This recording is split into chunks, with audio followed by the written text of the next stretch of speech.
Hi, I'm Infra. Some people know me as Tom. I'm head of partnerships at Reactor Labs and a core contributor to Raydium protocol. Something not many people know about me is that I'm a tall blonde guy. What up, Solana? Welcome to the very first episode of Solana Insights. I'm your host, Moo, and today, on our very first show, we'll have Infraray from Raydium. Raydium is an automated market maker built on the Solana blockchain, which leverages the central order book of Serum, or a deck, to enable lightning fast trades, shared liquidity, and new features for earning yield. Well, to be honest, today is not the first time Infra is on because we had to do a re-recording. So we do apologize, or I apologize, Infra, for that. But this is really what building looks like. And Infra, thank you so much for coming on the show a second time around. Glad to have you on. Yeah, happy to be here. A lot's changed in the last I guess 2 months since we since we've recorded this the first episode. It's not two I'd months, say man. It's like a few weeks. it's a lot of changes for me personally. At least I Okay. moved from a relatively COVID safe situation in Asia with a decent amount of kind of lockdown measures and kind of other protocol in place, and then have spent the last few weeks meeting up and catching up with a lot of our partners in the Solana space in Europe. And so I'm in Paris right now. I actually got COVID my first week Oh no. here in London, and it was really I was like, yeah. And so the grass is not always greener on the other side, but it's been really, really amazing to catch up with all these different builders in the space, and see some of these people face to face we've been working with for the last 2 years, behind the scenes, a lot of Google Meets calls, but then finally be able to, like, shake hands, have coffee, get a beer, talk all things that's going on, and kind of jam on another level. And it's been really refreshing. Oh man, first, I'm so sorry you got COVID. I hope you're feeling better and not doing COVID in the podcast with me right now. That will make me feel No, awful. I've recovered. I've recovered. Okay, okay. I heard a similar story actually in NFT NYC. People were joking that it's like a COVID party, but like, kind of like joking, not really joking. Like that really did happen. And um, but yeah, I'm glad you're out. Glad you recovered. So that's fantastic. I want to touch about your really tall blonde guy. So I did some research since you last told me. And did you know that in America, if you are 7 feet or taller, you have a 17% chance to be in the NBA? I did know that, actually. Okay. Yeah, I grew up playing sports. I'm not 7 feet tall, but I'm over 6 feet, and so yeah, I knew that was there. We had a 7 footer at my high school, actually. He played basketball, but he wasn't very good. He still Okay. went like Division 1, obviously, but he wasn't like particularly athletic. But yeah. Oh shit. Okay, cool, man. Okay, so you know the stat. That's crazy. And here's the other fun fact, right? Because we did a bunch of podcasts after your episode, obviously, and people were a little like stumped and like, what do I say for my opening line? And I was like, oh, okay, I can give you some examples. Infra said this, Rooter said that, and then they're like, wait, what? Infra is a tall blonde guy? I never what? So it is a Yeah, fun so fact. Yeah, so I mean, for time zones, like a lot of people assume, obviously, like I'm a native English speaker, but a lot of people assume that I might be like Asian American, Mm, and or kind of like of that background. And mm. we do have a couple of guys on our team who are kind of similar, as to that, I would suppose. But yeah, so seeing some of these people in person, and plus like on a lot of this is like a PFP, is like a NFT. I'm rocking a DGOD right now, and so people don't really know. We do like camera on some calls, but you just like you really never know. And even if the camera on, you can't tell the height, right? So that's the biggest difference. Yeah, Yeah, that's yeah. awesome. All right, cool, man. So would I correctly assume that you're doxed in real life since you're meeting so many different founders? Um, yeah, so I mean, like we've always been like kind of pseudo anonymous, Mm, and so like there's a lot of like there's a variety of reasons for why a team might do this, and I think the main one is it gives you a little bit more autonomy over your work mm, versus your real life. And so we work in an industry where it's very difficult to unplug. It's 24/7. And I do enjoy being able to kind of like, hang out with my family and my friends, and they know I'm involved in this space, but not have like everything work related kind of go back into it. I mm, think as well, like it helps me kind of separate myself and the decisions that are made kind of in kind of like our own like strategy of how we do things, but who we work with, and kind of be able to separate that, and also not have like kind of community just digging into every aspect of your life is kind of like a security concern as well. And so yeah, I mean, I would say our core partners know who we are, like people we work with, if it's investors or whomever. Like, I mean, like it's all kind of like that's all fine. But yeah. mm. I feel you 100%. So, like, I think this is actually a fairly relevant topic. A lot of people are always asking, "Oh, is the team docs? If they're not, is it a security issue for the protocol?" My response to that is, there are many, many teams that are docs that have also rugged, especially in the NFT space. So, doxing doesn't necessarily mean safety in that sense. But the other reason why a lot of teams also remain anonymous or pseudonymous is security, as you correctly mentioned, right? So for me, I'm very happy for Moo to be, my Moo persona to be famous. It has to be to some degree. Different teams have different ways of leading. Some of them are very founder-led, heavy, founder-centric. So you do need that persona, that person, that kind of pulls everything together. Some are not, so happy for Moo to be, famous in that sense. But I really want to go to a restaurant and have like my apple pie at McDonald's or Wendy's burger without people coming up to me and trying to get my signature. Or worst case scenario, like you're being hounded in a back alley somewhere and people are extorting my wallet seed phrase or something. So it's more of a security thing. And I think what's really cool about crypto is that you can actually make a living without putting your own security at risk. Whereas I think in other industry it comes hand in hand, right? If you want to be famous, then you have to live with that enhanced security, paparazzi, blah blah blah. Well, I would say there's a combination of it. And so, like, security is personal security, and you see that I think at some of these large conferences. And sometimes like being anonymous gives you an added level of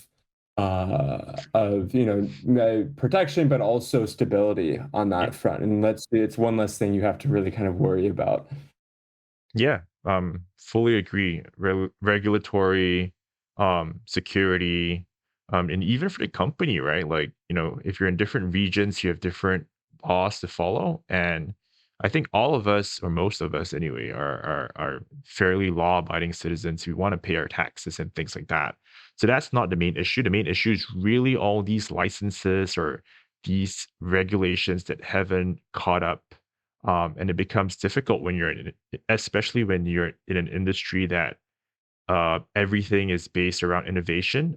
So like the laws will take time to catch up. So there's really no good answer, and I think we'll mature maybe in like a couple of years. Hopefully, regulation seems to be coming in. It's a hot topic. I'm 100% for regulation.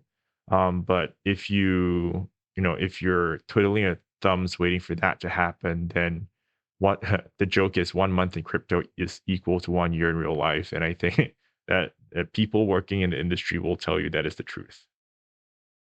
Yeah, I completely agree. Funny story. So you're talking about bodyguards and security. So I was in the Meta, the old Facebook office. So I don't know if you've been there. Have you been there? I've not, no. Okay. All right. So okay. So this is a pretty cool office. It's open setup. And then there's this giant glass like room in the middle of the entire floor, and that's where Mark Zuckerberg's office is. And I was just so lucky in that day. I was visiting a friend, and he walked in. I was like, "Oh my god, Zux is here!" And then he went into the office, and he spoke in a really weird manner. I think like the guy was like maybe like, I don't know, like 20 feet away from him, and that's how he talks maybe.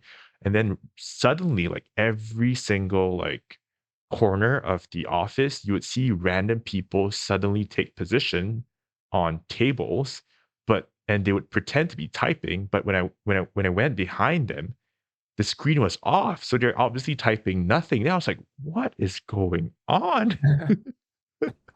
And I realized it's probably his security guards, his bodyguards, right? And they come from, like they look super unassuming. They may be female or male, but it's crazy, right? But that's the kind of trade-offs you have to make when you are a head or CEO or even like a C-suite of any of the big companies. So yeah, it's very interesting to have like a dual life right now in the crypto world. Hmm. Yeah, All right. I think it's not different from, a lot of other industry as well. Yeah. And so that's something, yeah, just to think about.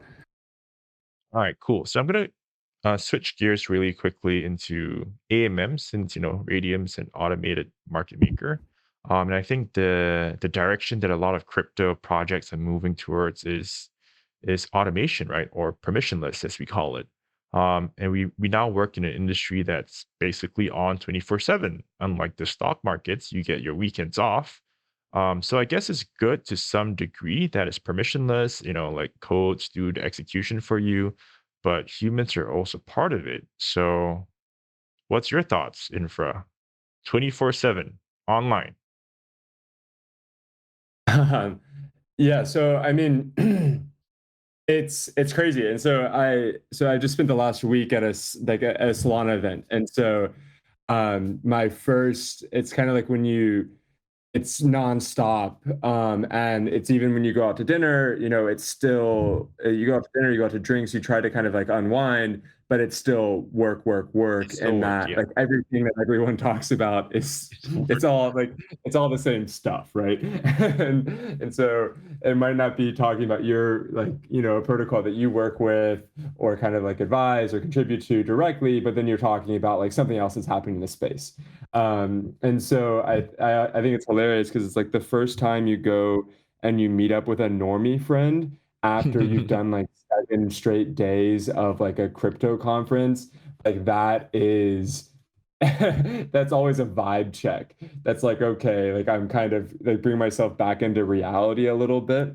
Mm, But I think in terms of like kind of that overall work-life balance, like I kind of really do try to give myself time to unplug and just kind of like not be I'm not really good at Twitter, but my Telegram is like consistently like being blown up all the time, with kind of like inbound and outbound, a lot of different like kind of relationships that are like actively being managed. And I do like that on, like I can kind of mute Telegram for a few hours. I can put that to the side. I can read, or I can watch a movie and kind of like give myself time to just chill out. And I think it can get, kind of overwhelming at times. mm. Um, and and yeah.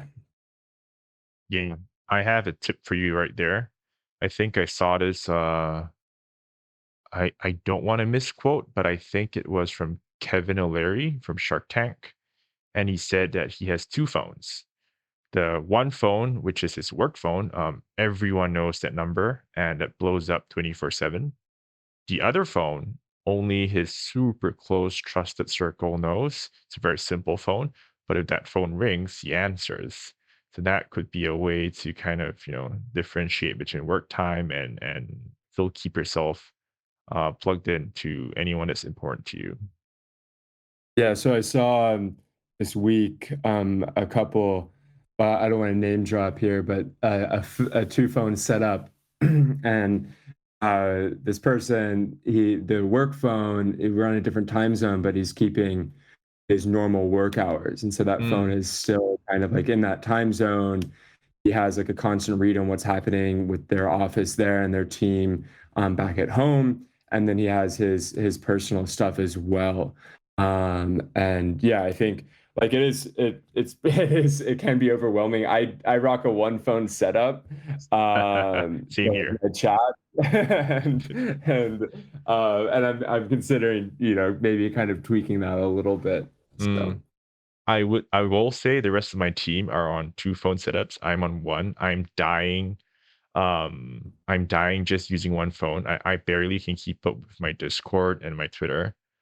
So I can only imagine insanity using 2 phones, but ironically, it might actually make you less attached with 2 phones. I don't know. So, I guess we both would have to figure that out. yeah, well, I have this like I'm one of those people who has like notification OCD. Yes, same, And same. it actually kind of like it becomes like a really big strength in crypto because I don't let unread messages sit. Yep. I don't let emails sit. And then even like on my Discord is like constantly hammered with inbound kind of like either help desk type stuff and things like that. But I still make a habit. I go through every single thing every single day, and I keep my email inbox at 0. And so Yo. I think I've found, I don't know if it's just like being a crazy person, but I've found a way to kind of work through it. Teach And me, so, master.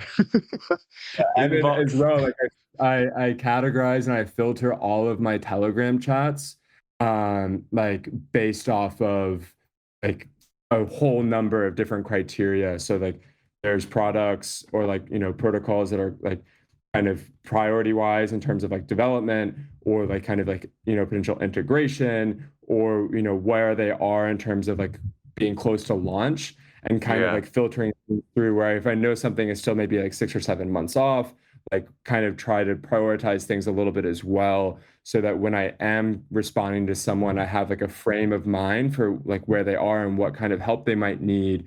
Mhm. But then also can like kind of when I do respond to those different groups, I'm giving them like the best version of myself. Right. And I think that's super important, right? Especially in this day and age where people are constantly multitasking. One of the most beautiful things I think any human can do is to give 100% attention, be it in real life to a good friend of yours or even like another human being on the internet. I think that's how you really create quality time and build deeper bonds. So like right now, I'm very happy chatting with you one on one, and it's a blast. It's very different if I'm multitasking and talking in Discord and other things. But bro, 0 in your inbox, that is legendary. I have struggled my whole life to do that, and I can't. I'm not even close. It's like 3 or 4 digits for some of my inboxes. Yeah, so I'd say my first 2 hours of every morning is dedicated to getting like caught up on everything that happened when I was asleep, in terms of comms. So like right Mm. now, looking at my 2 Gmails, 0, 0, my Ugh. Discord. I just got one inbound message on Discord, and then my work chat is 0, inbound direct work is 1, and then my total Telegram is 7 unread at the moment, Oh which is pretty god. crazy. It is Um, crazy. It's crazy. If I had those, like, sound effects, those soundboards, I would use it right now, so I don't, so I'll give you, like, a manual clap on my end. Oh, man, that's really cool. So I'm curious, so, like, you have all these routines set up, like, what's a day in life of Infraray?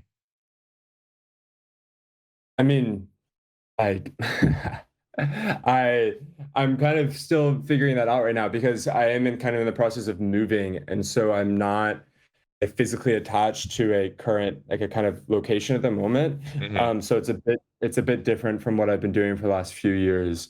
I do still try to keep like a pretty strong routine. So Yep. I kind of talked about it a little bit, but like I make sure to exercise every single day, and that's like for my own personal mental health. That's for like stress Nice. relief. Nice. And that's like my main commitment to myself.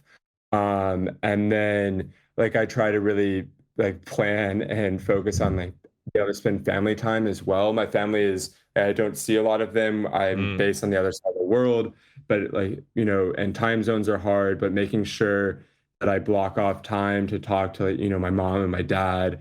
I was able to fly my brother out and actually like and spend some time with my family as well the last few weeks, which has Nice. been really refreshing. And that's like one of the best ways I think to kind of like recharge and refresh before coming back into this.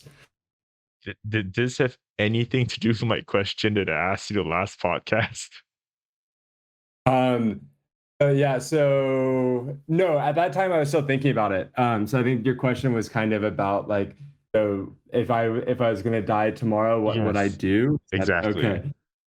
Um, no, so I mean, that was at that time I was still kind of planning these trips. Okay.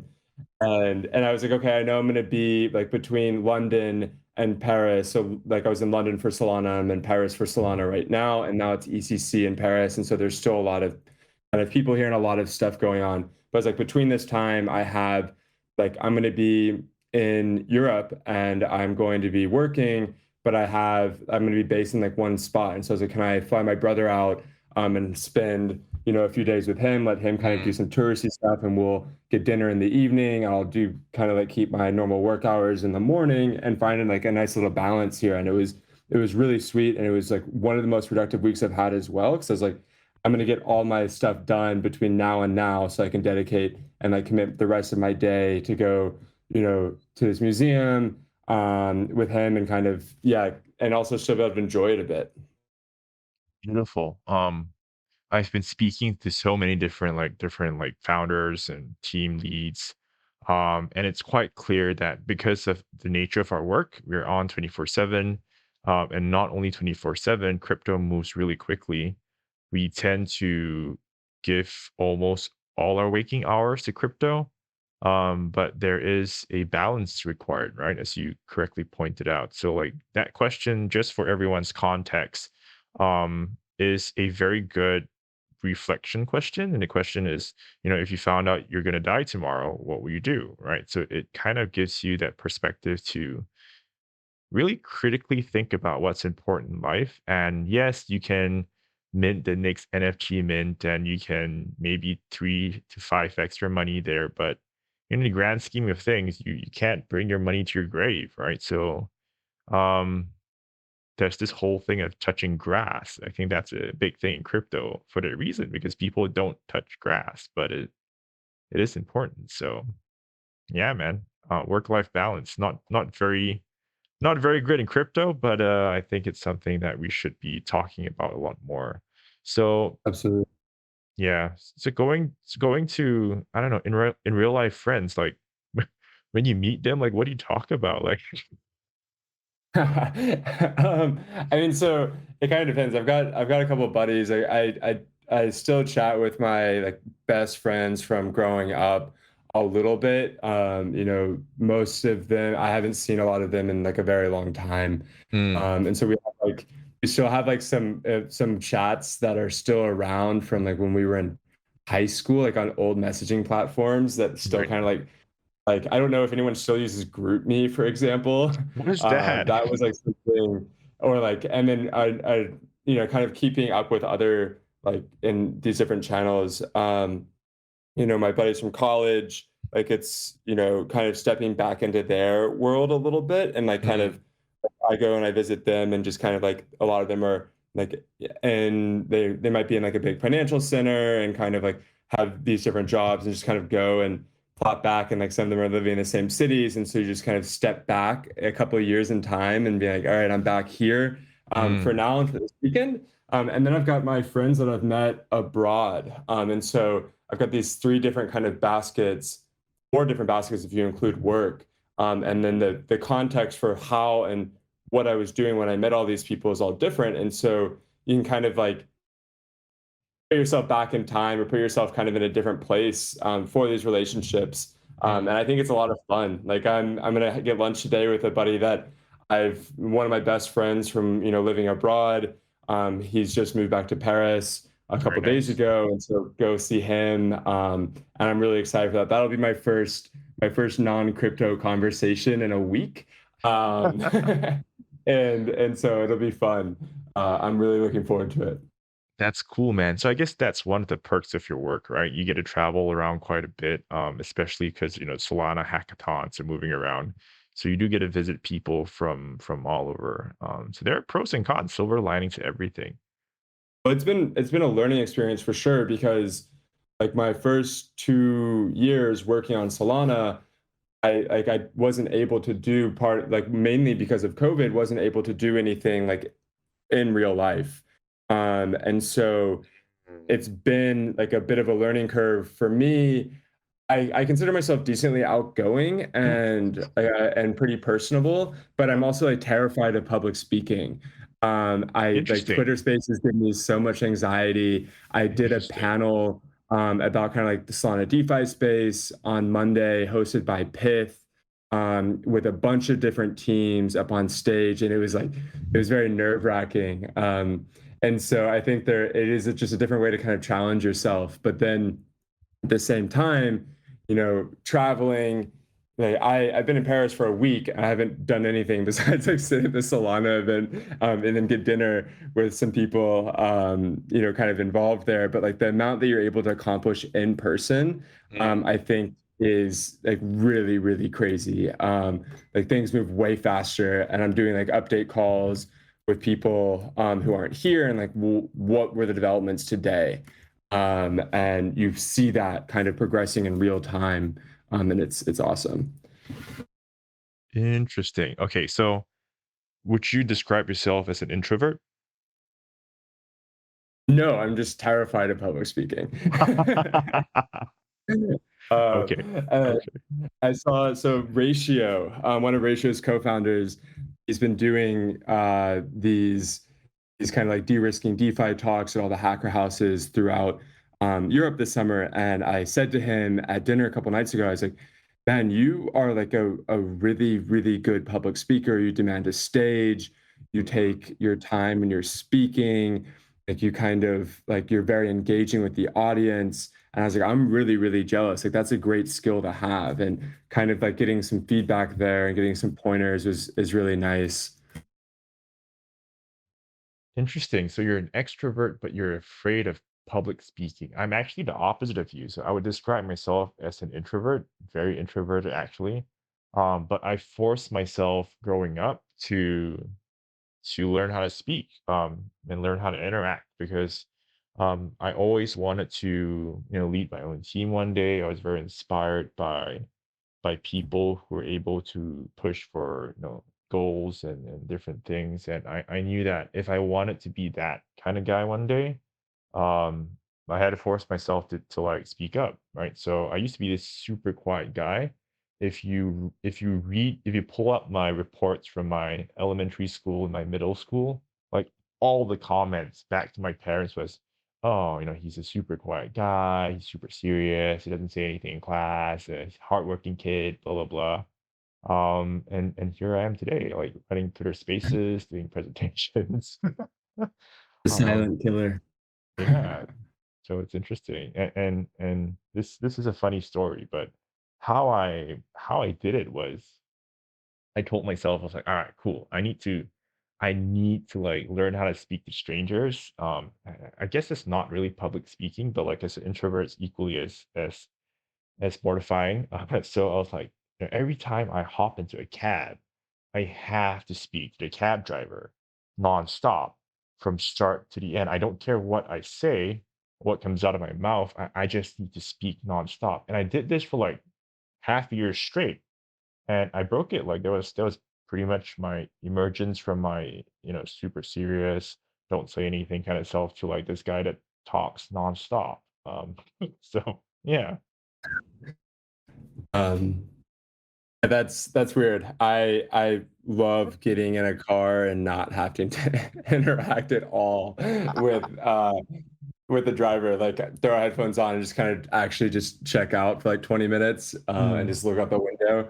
I noticed that like small town Uber drivers are like, way more conversational, mhm, and like I'm from a relatively small town, and when mm. I go home, I get in the car, and the Uber driver's like, starting to chat you up, and You're like, and I just don't give them much. They'll kind of like ask me where I live or where I'm coming in town from. I'm like, I don't really want it's first of all, it's none of their business, and second of all, like I don't really want to go into my life story right now and explain to you why I live on the other side of the world and Right. how I've gotten there. And so I'm just kind of like I really, really like that 20 minutes of silence.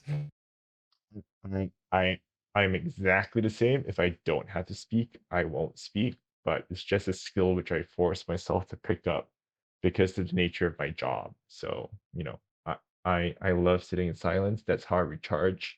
I'm very happy. I'm a big gamer, so I used to play games all day, and I'm very happy just playing my game. Like I don't want to talk to people. I never got into the whole like, microphone kind of chat kind of thing. Very happy just playing my game and going to sleep and repeating, rinse and repeat.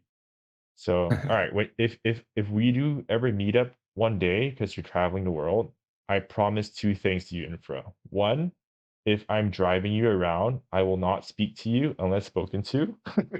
Two, No, for drive for yeah, I mean, for people I know, that's fine, but it's like I don't I don't love, yeah, the stranger idle chat, like that kind right? of small Small talk. talk. Yeah, small talk. Yeah. Yeah, yeah, feel you. So that's okay. So anyway, if you want me to chat, I will. But number two, the other promise is I will not talk about crypto or anything related to crypto, and that will force us to really wreck our brains to decide what we want to chat on. Yeah, that's it. That'll be a good challenge. Oh man, all right, this is good stuff, man. All right, so just hopping back to real friends and working with, people in crypto, like did you know the original like Radium guys? How do you get acquainted? How do you end up being in Radium or, contributing to Radium? Yeah, I mean, so I come from like a career like in uh the kind of web 2 space, like kind of well like mobile game publishing was most recent, and then like kind of market entry consulting before that. Mm, And I had known some of like kind of the giga brains behind like, you know, who set out to build this like hybrid AMM. mm, And so I was able to kind of like, learn from them. I was, involved in like kind of the Solana space personally. I've been around in crypto for a while, as like a like discretionary trader, but I'm like a notoriously bad trader as well. And so I started to get into fundamentals. And a lot of these things as well as like, crypto projects, or these different teams, a lot of them need help, but they're not really sure what they need help with. And mm. so kind of like finding a place, and then when you start to learn like kind of, how people work together or kind of what needs to get done, you can start to take more and more responsibility on as well. And so I think like kind of something that we've tried to do, and like what a lot of protocols do is they try to get contributors Mm, from their community, and kind of think about like their power users who yep. really know what they've set out to try and do. And so a lot of different people who are helping out on Radium or kind of like contracted to work for the organization, they come from our community. Okay. And I need to ask this again because like this was said in the last podcast that Radium is one of the super OG, super early guys to build on Solana, right? So I think the last time you said it was like almost like a blank slate. Only Serum was alive. Was there any other protocols back then, or Pith maybe? Yeah, there were other people building, but like, I think it's important to remember that there wasn't a lot of kind of like the core framework that we have now. No anchor, Um, right?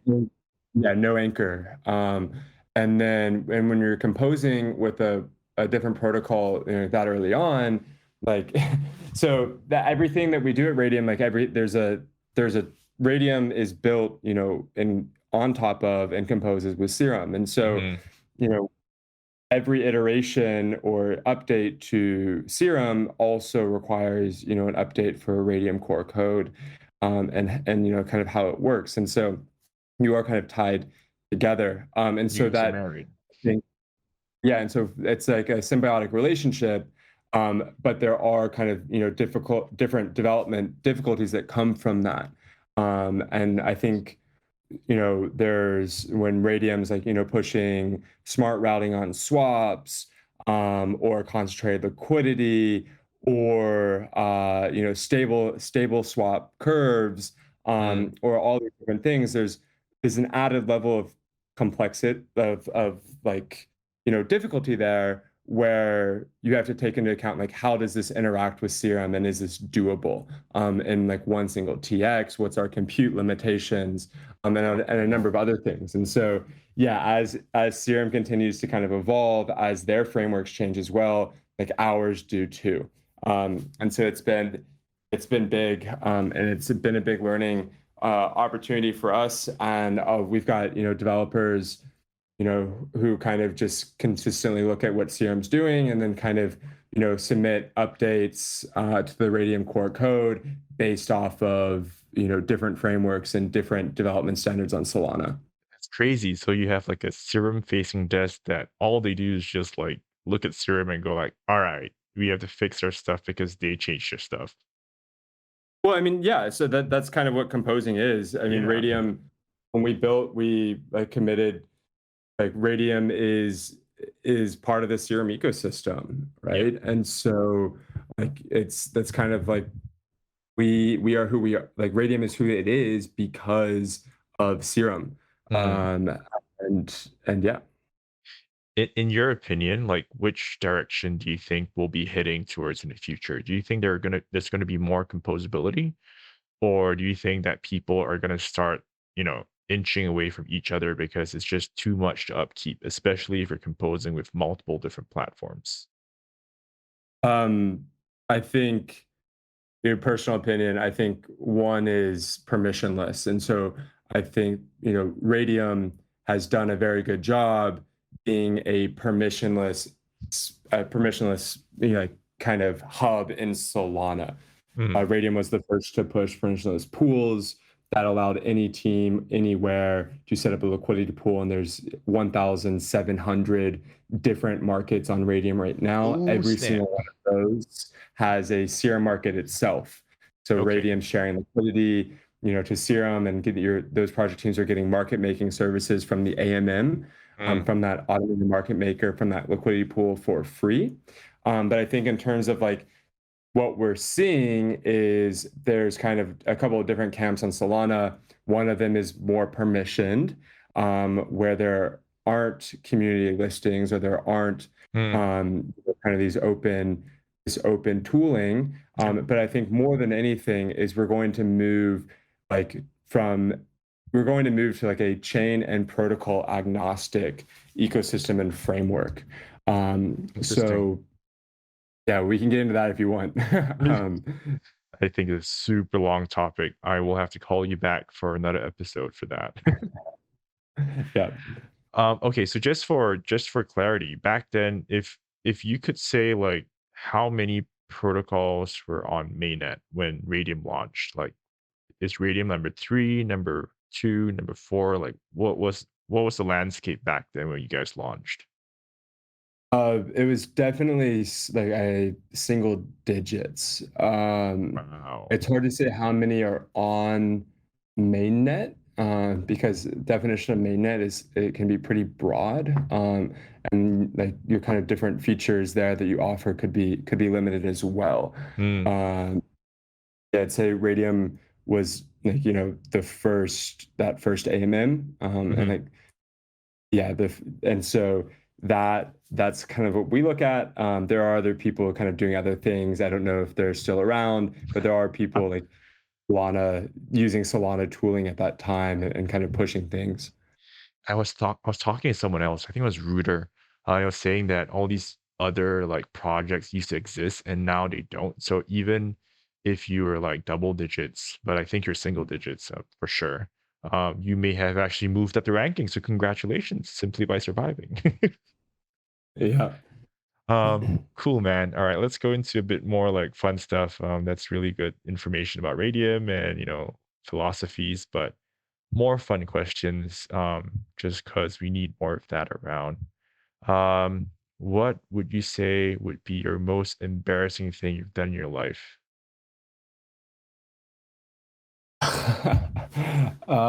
Most embarrassing? Yep.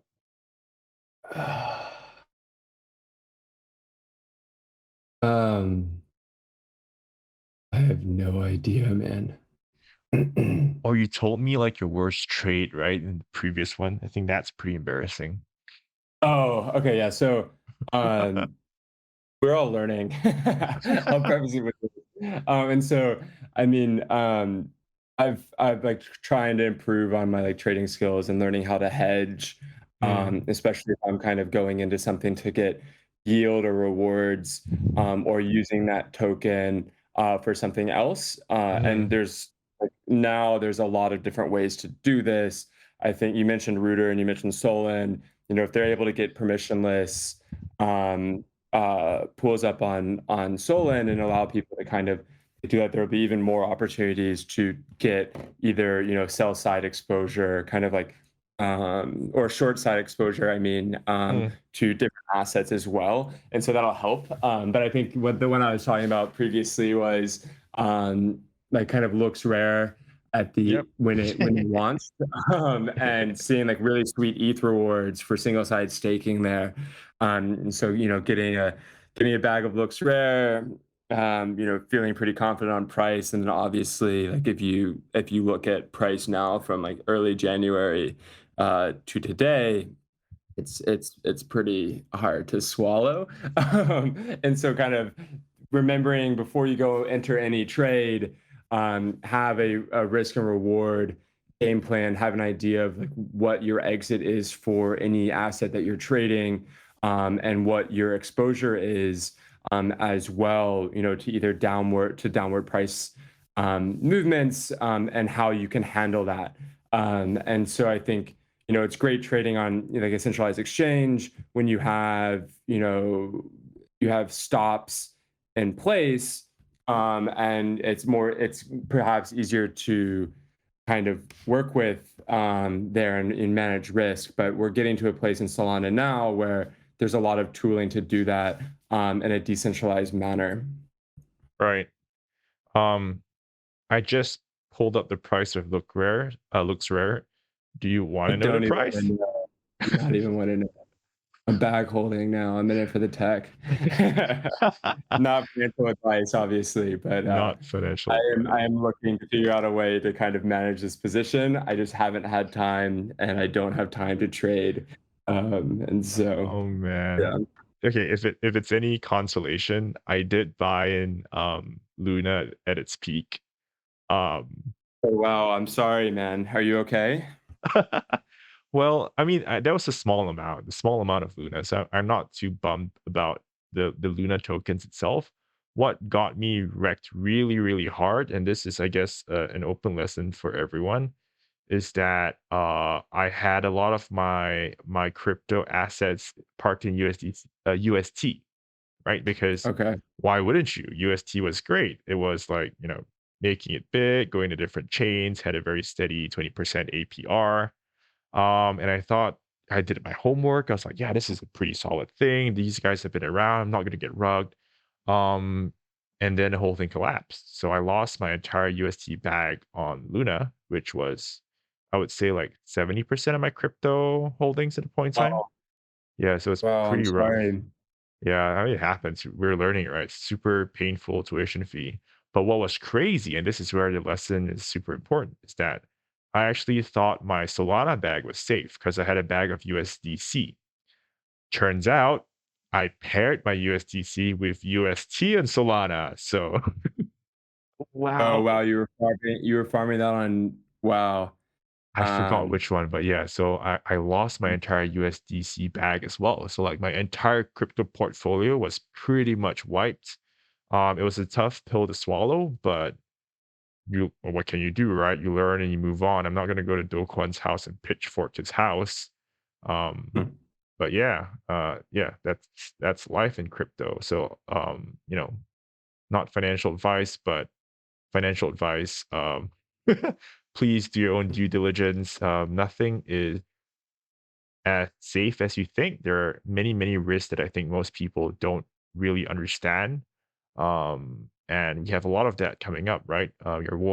Your bridges getting hacked. I think the most recent large profile one was the Harmony one bridge. I was very fortunate; I had some there, but if you held USDC there, its value lost like 70%, I think. If your Bitcoin is there, 70% gone. ETH, same thing. So lots of risk in the crypto space. So I think we do have a bit of maturing to do before we really attract the mass market to come in. Mhm. Yeah. All right. That was supposed to be a fun question. Didn't turn out that way. All right, buddy. Um, any fun questions you want to ask me? I really like that rapid fire thing. Are we still doing that, man? We will. We can do it right now, actually, if you want to. That was really fun last time. All I right. don't remember. I feel like we got into so much stuff last time, and that this has been we did a lot of like kind of like high level Solana, Yeah. and so I'm curious kind of what your plans are for the future of this podcast series. Are you kind of thinking like kind of go into different levels of education, or just Yep. and this first batch is all overview stuff, or kind of what's your goal here?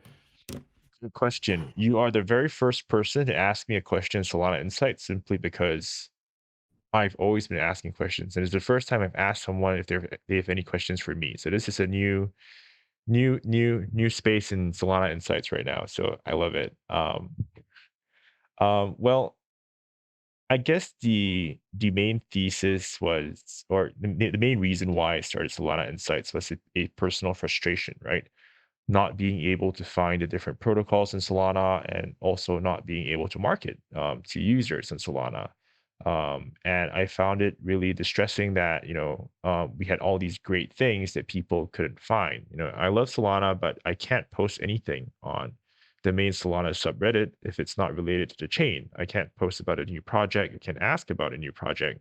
Same thing for the Solana Discord. Same, like it's an issue, right? So where do people look for new protocols? Maybe on Raydium, the accelerator, that's one exposure. That's where I found a lot of new projects. But that's not all that exists in Solana. There's many, many other cool things, especially now that we're, a few years in.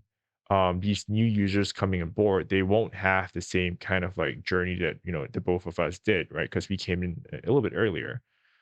So that was the reason for Solana Insights, really helping people discover the ecosystem. And I thought a great way would be to interview guys like you, giving people that sort of more personal touch. So it's easier to listen to, it's not too technical, but also connecting with your hearts. There's too many technical AMAs out there. But the hidden agenda is to create this directory of projects on Solana. And the idea is to create some sort of onboarding for the users. So very basic education, like you said, we teach you about DeFi, basics of wallet security. What's a stable coin? Is a stable coin going to be risky in certain scenarios? What are the risks you should be looking out for? And point you roughly, like hopefully in the right direction. And then once you learn the basics, then go explore. Here are the different types of protocols, different groupings that you can look at, and go crazy. So that was kind of the whole overarching idea of Solana Insights. Um, and we've gotten like all these podcasts along the way. I think season one's going to be a blast. And I'm super excited. It's only been like less than a month, I think, since we started recording. So I'm super excited to see where this goes. And yeah. Right on. I will say for sourcing projects though, a great way to see kind of trends in the space is Mm, to follow the Solana hackathon pretty yeah. closely. And so, yeah, I mean, you see really, really awesome teams with submissions there, and kind of see what the different tracks might be, or kind of like the different focuses that Solana might have, or kind of like other people might be kind of like key on, Right. and kind of seeing all those participants come out, and obviously the winners as well, is a really great way to kind of hear about and learn about new projects. Mm, yeah. Definitely. So I'll be following that for sure. And what the difficulty would be then is to make that available to the new users as well, right? So to give them a very easy onboarding way. So yeah, we'll see, man. Mhm. I don't know like how this would evolve. I know it would probably evolve fairly organically, but it's been a blast talking to the different people. At the bare minimum, I think I've made great friends, yourself included, in an interesting way. But it's still a nice thing to build in an online relationship, and I do treasure the time, and I learned so much. So super honored to have all you guys on the podcast, and I think yeah, we're only just scratching the surface of what's possible. Right on. Rapid fire. Sure. All right. I'm gonna try to ask you like slightly different ones and maybe like some of the old ones. I don't know if you remember your answers. Probably not. So, I don't really remember. Yeah, it was pretty intense. all right, cool. You ready? Sure. All right. Whales. A necessary evil. All right. Swimming. Swimming? Swimming. My childhood sport. Uh, Tokens with unlimited supply. A slippery slope. Favorite Pokemon. Bulbasaur. Oh man. Rug pulls. Uh, a retail killer. Though influencers. Take it with a grain of salt. Women in Web 3. Come chat with us. We're hiring. Oh, love it. We need a balance there. So we need more women in Web 3. Absolutely. Satoshi Nakamoto. The innovator. TOOG. Plant-based diets. Worth considering? I don't know. All right, last one. Solana Summer. It's in full tilt, baby. Oh yeah. By hook or by crook, we're gonna make it happen. Even if people don't know it. All right, buddy. Oh, one more. Last one. I ask everyone this, so this is perfect. How much of your success was due to luck, or what percentage of your success was due to luck? uh, I don't know if I've made it yet. So, um, no, Bro. yeah, no, I mean, I think I've like in terms of like kind of prices, like I've bought a couple tops and so I'm bag holding some things. Like I'm kind of committed to being in this space for, a really long time. And so I think I've been grinding and I put myself in a pretty good position. But in terms of like I haven't hit 100x on anything yet. Like I haven't I've flipped a couple NFTs, whatever, but yeah, I haven't like hit it, man. So it's still full kind of grind and build for me, for the and like I think this is just the beginning for Mhm. most of us. I agree, and I think none of us are probably gonna hit the 100x now, given that it's a bear market situation. But when the bull market returns, I think that's where, fingers crossed, you, me, and all of us in this space are gonna make it big time. But man, you I can't hope say that you everyone makes haven't made it. it We're that all gonna far. make it. I hope we Sorry. all make it. Yeah. But like I said, I don't think you can say that you haven't made it because I think you're super successful where you are right now. Obviously, you work for, you know, Radium, or you're contributing to Radium, and that's a huge protocol. It's one of the OGs. So yeah, but so if you had to put a percentage, like, you coming this far, what number would that be? Um,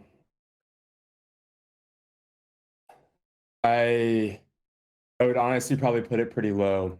Um, I like single on luck, purely luck, I'd say like like single percentage, Mm. 10% maybe.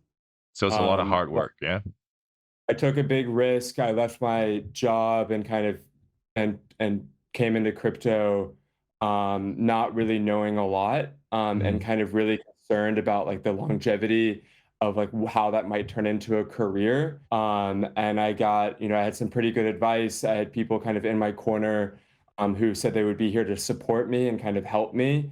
Mm. But I would say like in the last, like it's been a lot of grinding, in terms of like building relationships, building a network beyond kind of what it was, and being able to kind of lean on other people and leveraging that where we can as well. And so, yeah, I mean, like you get an opportunity, and that's maybe the portion of the luck Mm. in a position to get in that opportunity. And like I turned down, some Web2, offers, something that might at the time have seemed a lot more stable, and took a leap of faith into this. And at the time, like there was already a decent amount of success there, that wasn't because of like my contribution. And so I had a floor, like I had an expectation. And so yeah, it's crazy to think back about. I haven't really thought of that really before. Mm. Perfect, man. Keep grinding. I'll be grinding right beside you. Right on, man. I'm All right. excited to Did see you where things go. exactly? All right. So did you have fun on the show today? This is your second time. Yeah, it was it was a blast. It was a All blast. right. Awesome, man. I had a lot of fun right now. Are you smiling right now? I am, I am. One of the pieces of advice I got for public speaking, actually, MJP on Twitter told me, he said, whenever you do something, just remember to say everything with a smile on your face Yes. when you're like in a Yes. Twitter Spaces or a podcast. And that was like an awesome piece of advice. Love it. I love it. All right. Who do you want to nominate to bring on next? Yeah, I think the last time I said Adrian from Zeta. Yep. Um, yeah, he's a contributor there, and he's been in this space. He's an OG. He's been super helpful. He's a great guy. All right. We'll work hard and bring Adrian on for season 2. And that's pretty much it, my man. Thank you so much. I really appreciate your kindness in coming on and doing the show one more time. I think it was more fun than the first time, actually, since we know each other better. So yeah. Thank you so much. And thank you for putting this together. I'm excited. I'm excited to see where this goes. Alrighty. All right. Thank you, everyone. Hey, people. I hope you enjoyed listening to our podcast. Our Solana Insights podcast is all about having real conversations. We talk to builders and users of Solana and make their stories available to all. To listen to more of our episodes, come find us on YouTube, Spotify, or Audius. And if you'd like to chat, hit us up on Reddit or Twitter. Solana Insights is a not-for-profit organization and is made possible by Player 2. Until next time, this is Moo, signing out.